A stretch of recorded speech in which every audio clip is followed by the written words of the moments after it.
Hey guys, welcome to another video of Acadatube. Today we will be talking about the circulatory system.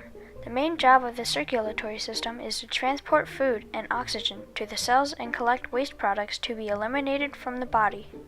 The circulatory system is important because without it, the cells in your body wouldn't get enough oxygen and nutrients, and they will die. There are three main components of the circulatory system. They are the heart, blood, and blood vessels. The heart is made of cardiac muscle, which is muscle that never gets tired. It is different from the muscles in our arms and legs, and this is important because if the heart gets tired, then your body would stop receiving blood cells, and they would all die. The cardiac muscle can also stretch, which helps the heart pump more easily. There are four sections of the heart: the left atrium and left ventricle, and the right atrium and right ventricle. There is a wall in the heart that splits these four sections in half, called the septum. The right atrium collects blood that has already circulated throughout your body.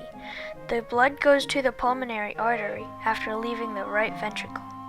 The order of the blood is as follows. The blood first travels through the vena cava and goes into the right atrium.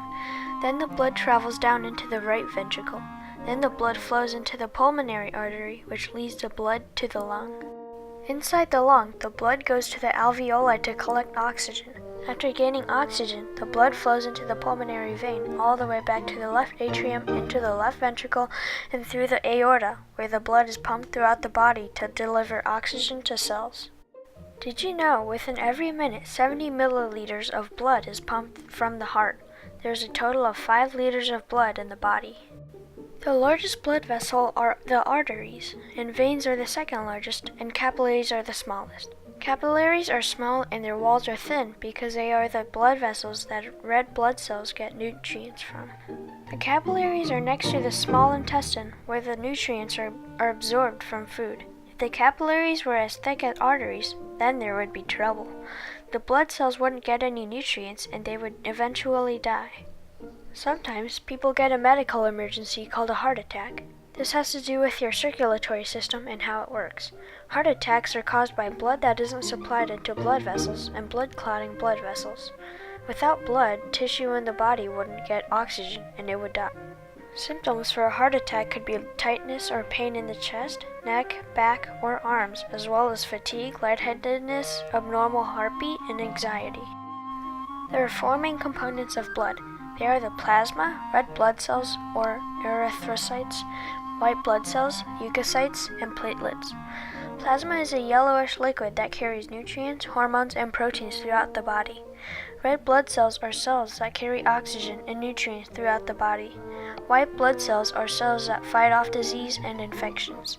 Platelets are small cells that help you stop bleeding if you get a cut, basically a blood clot. Red blood cells look like flattened basketballs. Most of the cells in the blood are red blood cells. They also carry an important chemical called hemoglobin. Hemoglobins are pigments that give red blood cells their color and conveys oxygen to tissue.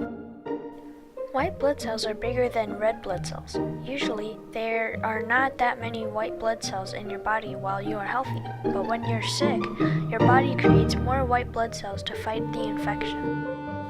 Platelets, or thrombocytes, are tiny round cells that help to make sure you don't bleed too much once you get a cut or scrape.